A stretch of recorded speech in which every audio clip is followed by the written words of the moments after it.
Bishop. Bishop, portrayed by Tupac Shakur in Juice, is a raw and volatile portrayal of a young man consumed by the desire for power and respect.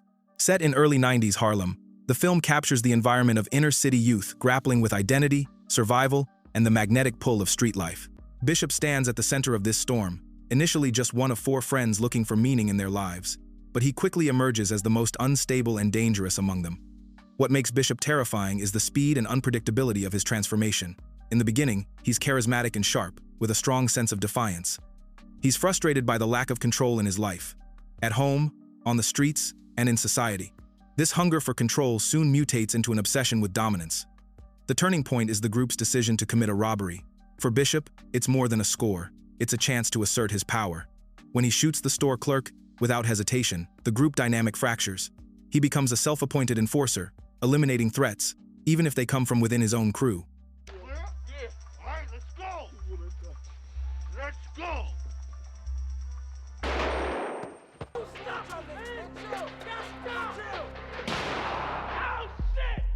Shakur's performance is chillingly authentic. His portrayal goes beyond acting, it feels lived in. He captures the manic energy of someone spiraling, blending charm with menace in a way that keeps both his friends and the audience on edge. His iconic line, "You're right, I am crazy," isn't just bravado, it's a window into a fractured psyche overwhelmed by a world that's ignored him for too long. Crazy, man. You know what? When you said that last time, I was kind of tripping, right? You're right. I am crazy. But you know what else? I don't give a f. Bishop's descent into madness is not exaggerated, it's methodical. He stalks his former friends, manipulates adults, and commits murder without remorse. Yet, despite all this, there are flashes of vulnerability. He's a young man shaped by neglect, poverty, and a relentless need to feel significant in a world that devalues him. Kanan Stark. Kanan Stark is one of the most pivotal and feared characters in the Power universe, portrayed by Curtis 50 Cent Jackson. Introduced as Ghost and Tommy's former mentor turned adversary, Kanan is a complex figure shaped by betrayal, survival, and a deep-rooted desire to reclaim power. What makes Kanan stand out is the authenticity of his character. His street instincts, raw aggression, and calculating nature reflect the mindset of a seasoned gangster who's been burned and refuses to be played again. Kanan's origin is rooted in betrayal. He was set up by Ghost and Tasha, resulting in a decade-long prison sentence. This betrayal becomes his primary motivator upon release. Unlike impulsive gangsters, Kanan is deliberate and strategic. He embeds himself back into the street game through manipulation and force. Stupid little nigga, look, you done fucked up, now you done made me fuck up. Get the fucking phone out your hand. Who you trying to call? You trying to call 911? You trying to call? Trying to call mommy? Targeting Ghost where it hurts the most, his family and organization. He uses Ghost's own son, Tariq, as a pawn, gradually corrupting him and drawing him away from his father's influence. This move isn't just vengeance, it's psychological warfare, reflecting Kanan's deep understanding of loyalty and pain. Jackson's portrayal is grounded in realism. His performance isn't theatrical, it's understated and menacing, matching the calm demeanor of real-life street figures. He doesn't speak more than necessary, but when he does, every word carries threat and weight. Kanan's violence isn't random, it's tactical. He eliminates threats swiftly, without hesitation, and often without remorse. The character also walks a moral gray line. He protects Tariq, but also puts him in danger. This duality keeps the audience unsure whether to fear him, hate him, or admire his consistency. As the show progresses, Kanan evolves from villain to antihero. His interactions with Tariq expose a sliver of vulnerability, suggesting a warped sense of fatherhood. Dre told you not to hang out with me. Dre be talking out both sides of his mouth. I know he said he's your friend, but you can't always know what's on his mind. Man, I should get to school. I told my mom I was with Calvin. Nah. I need you to take this to my man Ray. Give it to him and bring back what he gives you. What is it? Never mind. But his ambition never fades. Whether he's torching foes or setting up allies, Kanan Stark remains one of television's most cold-blooded and unforgettable gangsters, a legacy built on betrayal, revenge, and raw street wisdom. Gustavo Fring. Gustavo Gus Fring, portrayed by Giancarlo Esposito in Breaking Bad, is the embodiment of cold, calculated criminal sophistication. On the surface, he's a respectable businessman, the owner of the Los Palos Hermanos fast food chain and a generous community benefactor. But beneath that composed exterior lies one of the most ruthless and efficient drug lords in television history. What distinguishes Gus isn't just his power, but how he wields it. through silence, precision, and fear cloaked in civility. Unlike the volatile gangsters often depicted in crime dramas, Gus is methodical. Every move is premeditated. Every word is measured. His organization is structured like a Fortune 500 company, complete with front businesses, loyal employees, and airtight logistics. His ability to hide in plain sight while operating a meth empire makes him exceptionally dangerous. He isn't driven by impulse or ego, but by control. When his authority is challenged, his response is swift and surgical, never messy, always final. Esposito's performance is a masterclass in restraint. He portrays Gus as a man who never raises his voice, rarely shows emotion, and commands respect through quiet dominance. This stillness creates immense tension. Scenes involving Gus are often some of the show's most suspenseful, not because of what he does, but because of what he might do. His iconic face-off moment, where he calmly adjusts his tie despite a mortal injury, captures the essence of a man who maintains control even in death. A crippled little rata. What a reputation to leave behind. Is that how you want to be remembered?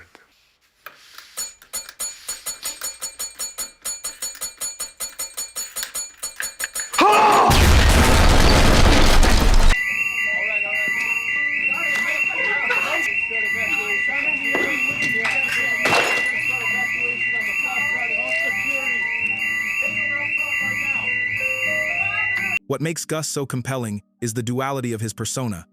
He funds scholarships and supports the DEA while orchestrating murders and overseeing narcotics production. His moral facade is so convincing that even law enforcement trusts him. But those who cross him, whether cartel leaders or trusted allies, learn quickly that Gus's kindness is a mask. Beneath it lies a will of iron and a capacity for violence that rivals any traditional gangster. Lennox. Lennox, played by Jamaican dancehall icon Louie Rankin in Belly, is a standout figure in a film packed with style, music, and grit. While Belly is primarily centered on the lives of American drug dealers Tommy and Sincere, Lennox enters the story as a force of nature, a Jamaican drug lord whose presence elevates the narrative with global criminal undertones. His charisma, violence, and swagger make him one of the most memorable black gangster characters in late 90s cinema. Lennox is introduced as a major player in the East Coast drug trade, known for his ruthlessness and connections to Jamaica's criminal underworld. He brings an international flavor to the American-dominated narrative, instantly establishing dominance through his demeanor and speech. He's unafraid to speak in heavy Jamaican patois, forcing everyone to meet him on his terms. I ain't going back to jail, dog. I ain't going back to jail. Next time the county or the state see me, it's gonna be in the bag. You scared? Cause you good? Hold on. Come in my house. Don't you ever bring scared business to me. His aura is built on intimidation, but it's not just theatrics. When he speaks, people listen. When he gives orders, bodies drop. His word is law. Rankin's performance is not polished in a traditional acting sense, but it's strikingly real. His experience in dancehall culture and the streets gives Lennox an authenticity that trained actors couldn't fake. He delivers his lines with rawness and menace, embodying the energy of a man who survived in a brutal world. He doesn't need theatrics to assert dominance. His eyes, tone, and posture say it all. One of Lennox's most iconic moments is his confrontation with the Jamaican hit squad sent to kill him. Instead of panic, he moves with brutal precision, unleashing an assault that reinforces his status as a gangster who doesn't go down easy. His death, though inevitable, is operatic, a culmination of his refusal to bend or retreat.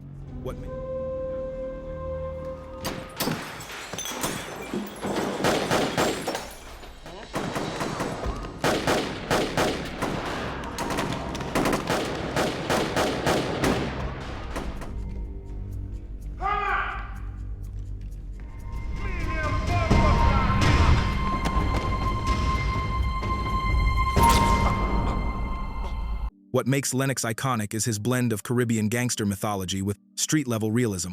He's not interested in flashy monologues or flashy cars. He's about power, loyalty, and survival. Louie Rankin didn't just play Lennox, he was Lennox, and that authenticity turned a supporting role into a legend. Bumpy Johnson. Bumpy Johnson, as portrayed by Laurence Fishburne in Hoodlum, is a layered and strategic figure who bridges the world of black gangsterism with organized crime's larger, more established systems. Set in 1930s Harlem during the peak of prohibition and racial segregation, Bumpy is presented not as a street-level thug, but as an intellectual tactician, a man of principle operating in a lawless environment. Fishburne delivers the role with quiet intensity, grounding the character in dignity, discipline, and fierce loyalty to his community. The story follows Bumpy's rise under the mentorship of Madam Queen, a Harlem numbers-running matriarch. Unlike the flashy gangsters of other eras, Bumpy is driven by a clear sense of code and community. He doesn't just want power for himself, he wants to protect Harlem from white mob encroachment. The fee only, I came to talk to the Dutchman. You struck a blow for the Negro cause. The first nigger to ever make it into the Cotton Club. Now get out! Dutch, that was quite a performance. I didn't realize that you people had such rhythm. How's business? Not bad. But let me tell you about yours. You running policy out of stores on Amsterdam, St. Nick, and Madison. I'm here to tell you, you shutting your operations down tomorrow. Get ready for your final thrill. No! Particularly from Dutch Schultz, whose brutality and racism threaten black autonomy. Bumpy becomes a wartime strategist, defending turf not just with guns, but with chess-like moves involving alliances, betrayals, and calculated force. Fishburne brings a scholarly presence to Bumpy. He plays him as well-read and observant. He quotes literature and philosophy, but he's also unflinchingly violent when provoked. That duality, intellect paired with brutality, defines Bumpy's character.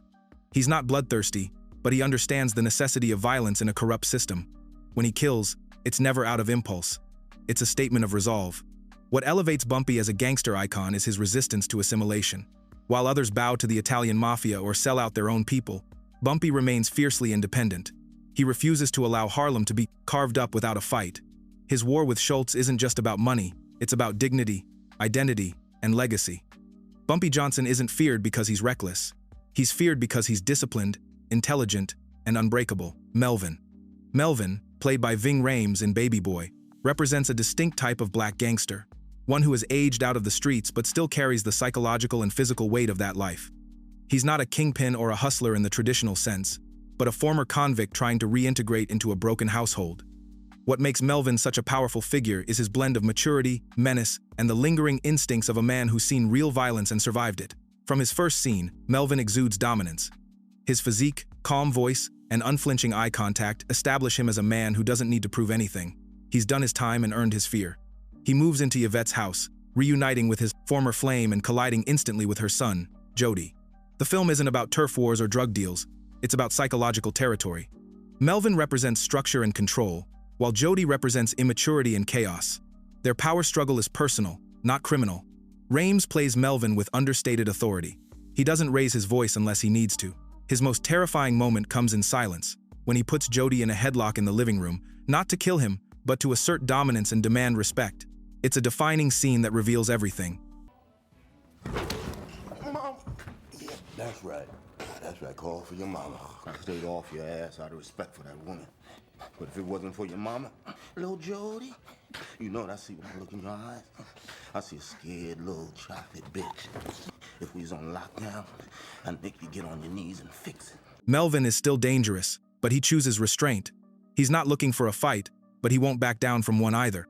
Melvin's past is never fully explored, but his prison time, combat training, and street-hardened mentality are all implied. He's a man trying to move forward, but he still navigates the world with survival instincts. Melvin isn't glamorous, he's raw, real, and confrontational. In Baby Boy, he doesn't just challenge Jody, he challenges the myth of the young, reckless gangster by showing what survival looks like when you're trying to rebuild. Cleo Sims, portrayed by Queen Latifah in Set It Off, is one of the most distinctive and fearless representations of a black female gangster in cinema. In a genre dominated by men, Cleo commands attention with unapologetic aggression, loyalty to her crew, and a larger-than-life personality.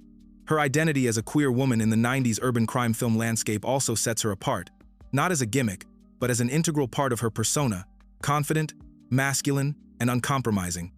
Cleo is a car-savvy, gun-loving outlaw who thrives on chaos but remains grounded by her loyalty to her friends. She doesn't care about subtlety or blending in. She relishes the thrill of the job. In the bank heists that define the film's arc, she is the muscle and enforcer, always ready to take the front line, brandishing weapons with a smirk. What's wrong? I can't do this. Okay.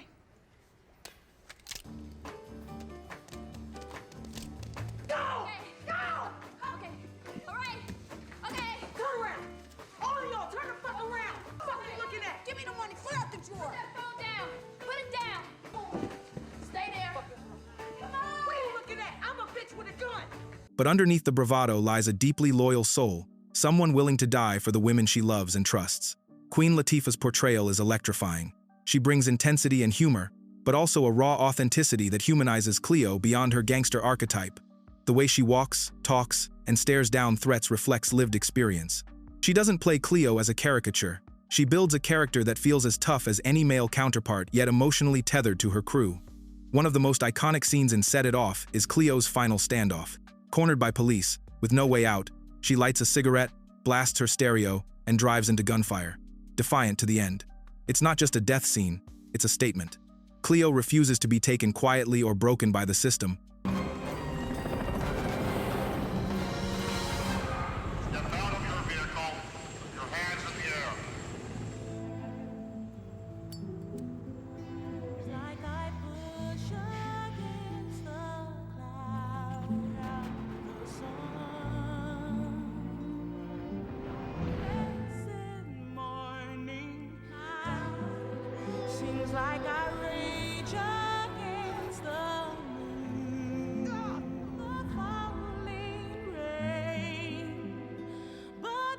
Hernandez. Hernandez, played by Jeffrey Wright in Shaft, is a volatile and eccentric street-level drug dealer whose unpredictability makes him a standout villain.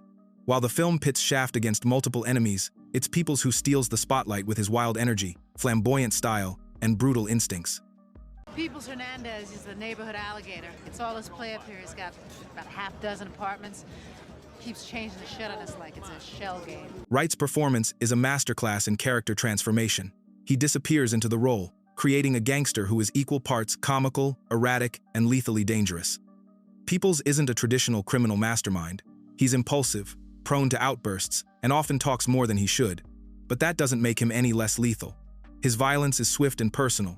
His methods aren't calculated like Gus Fring's. They're visceral, driven by ego and fury. Wright's performance injects the character with an unstable charisma. Peoples speaks with a thick, affected Dominican accent. Fuck you, motherfucker. I'm a star. Yo soy el Miami. You ain't shit. You ain't even a fucking pig no more. Dresses in flashy clothes, and surrounds himself with yes men. But beneath all the swagger is a man desperate for status and recognition. He isn't just running a criminal operation. He wants to be feared, to prove he's more than a street hustler. His fragile ego drives him to escalate conflicts, including the reckless decision to kill a key witness in the case against Walter Wade, a rich white defendant. What makes Peoples so dangerous is his instability. He oscillates between joking and homicidal in seconds. His unpredictability creates tension in every scene he enters. Yo, Jeff! Yo! Ryan, what up? Mátalo, coño! Fuck one of them. That's just that. Oh. You get You killed my little brother! You best kill me! Never know whether he's going to crack a joke or crack a skull. This volatility makes him the perfect foil for Shaft, who remains cool and composed. Peoples Hernandez is a gangster defined not by logic, but by raw emotion and street bravado. He's not the biggest threat because of resources or power. He's a threat because he's unpredictable, unfiltered, and violently insecure. Jeffrey Wright turned a supporting role into a scene-stealing performance by crafting a villain you can't ignore, and shouldn't underestimate.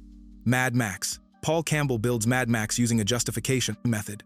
Every violent act follows an internal logic shaped by years of trauma and survival conditioning. He avoids playing the character as a one-note villain. Instead, he treats Max as someone whose worldview was carved by early abandonment and constant danger. This gives Max his cold, reptilian stillness. Where Biggs negotiates and Wayne reacts emotionally, Max moves with the precision of someone who believes hesitation is fatal. Campbell's Jamaica School of Drama training shapes this approach. He uses silence, stillness, and negative space as deliberate techniques. The unbroken stare, the slight head tilt, and the refusal to blink are all calculated choices that turn quiet moments into threats. Max functions as the narrative accelerant.